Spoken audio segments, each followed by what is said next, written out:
All right, Cowboy Nation, let's talk about this. And here's the craziest thing of it all. In the draft, there's two categories that I believe that's heavy.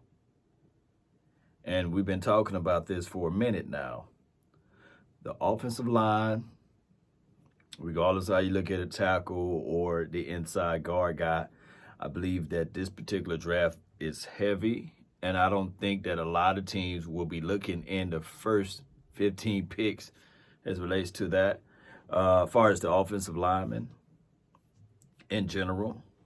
And the other category, very thick in this draft, the defensive backs. So, and that's counting the safety and the actual cornerbacks.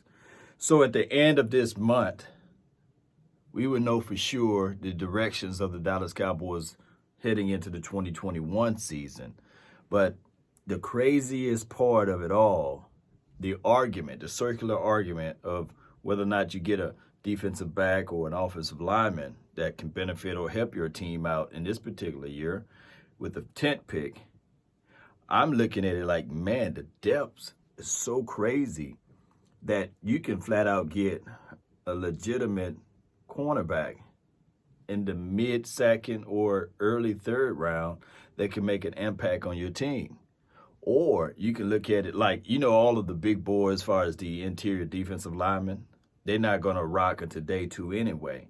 And one can argue that majority of those guys you may can squeeze out in the third. Where do the Cowboys got majority of their picks? Man, inside that spot because of all the compensatory picks. Now, what the Cowboys got to do, they got to be crafty. They got to look into this thing and not be one of those teams that trying to hold on to it all. They really going to have to will and deal.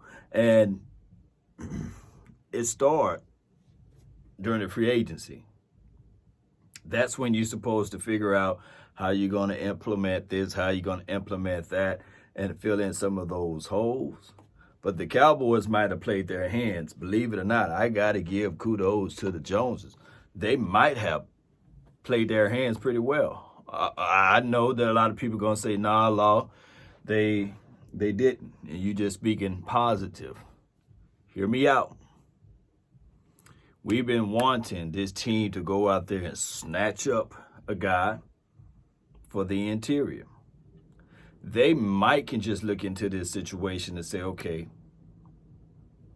in this draft, they can squeeze out, and I'm not even going to talk about the Kyle Pitts situation. I think that he will be dynamic, but in this draft, they can squeeze out and grab an offensive lineman that can be an impact to this team and say, okay, that's for one side of the coin, and then go back in the second round and grab another offensive lineman and solidify the other half of the front five.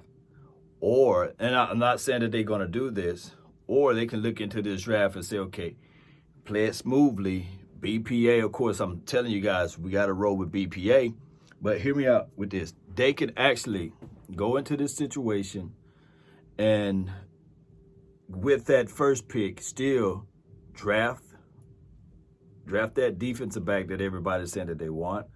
And the second round, still go out there and grab a quality offensive lineman in the second. This draft is so heavy in lineman play and as well as with the defensive back play. Now, Law is looking at it, I'm going to talk to myself in third person. I'm looking at it like this. Cowboys, you draft the best player available. You always look into that aspect of it. And you can really dive and dip into that secondary. Second round, you got another pick in the third. You got multiple picks in the third. You can play around with the secondary in those fashions because of the philosophy and the style of defense that we play anyway, right?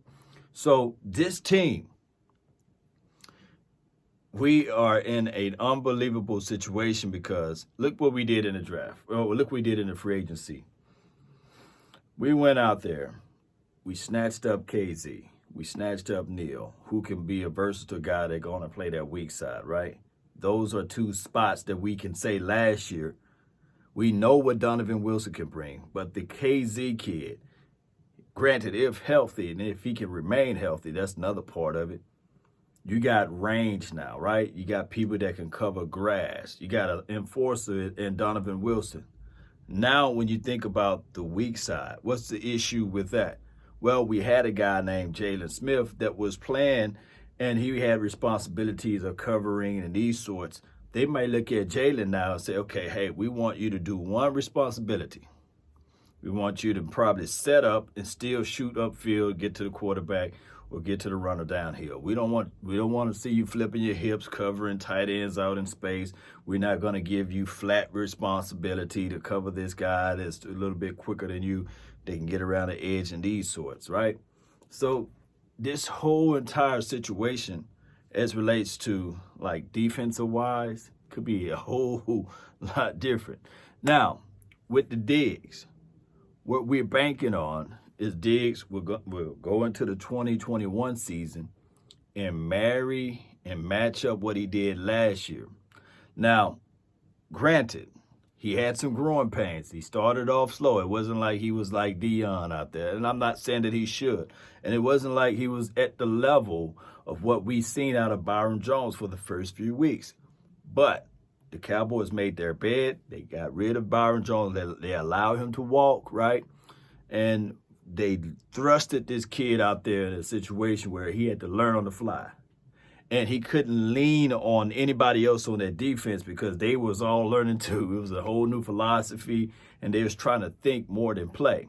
And what we got a chance to see is, remember, I did a video. I was sitting there saying to you guys, I just hope that Diggs can come back and still play so that he can get all of those valuable snaps so that he will be ready for the 2021 season. Because a lot of people are like, man, nah, dog, let's just go ahead and rest him for the rest of the year. We don't want the kid to get injured again. I like, nah, just bring him out there so that he can get this thing going, right? So hear me out, Cowboy Nation. If in a pinch, I'm just using this word in the best way I can.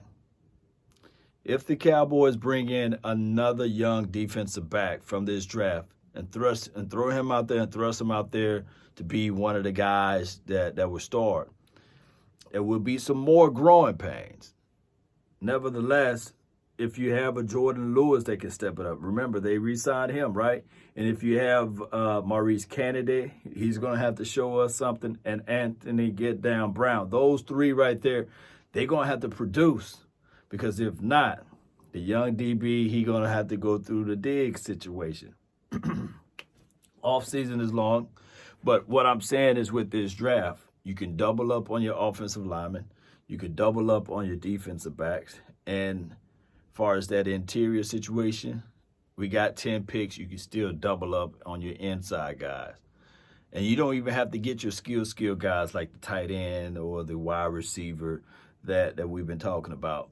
But although I'm saying BPA, you got 10 picks, what I'm praying that the Cowboys do is somehow look at those picks, bundle them together, majority of them, move up and get a quality over quantity and head into this 2021 season ready to rock. You know, Cowboy Nation, let me know your thoughts. Let me know how you guys feel of everything. Did the Cowboys find themselves in the right situation by doing whatever they did in the free agency? Grabbing these little small ends and looking at like the front four on the defensive side of the coin, looking at like, shoot, we can get us a young buck because of this draft is loaded as it relates to that type of talent. And the defensive back, because they didn't bring in anybody in as far as the free agency on the defensive back side, well, the cornerback side. This could be a situation where they finally found himself in luck. Let me know. Post me your thoughts. Post me your top 5 DBs, whether it be safety or cornerbacks. And post me your top 5 interior guys as it relates to the one-tech guys. I want to know your thoughts on that. And, of course, your offensive linemen. I've seen people putting out there, what about the Jenkins kid?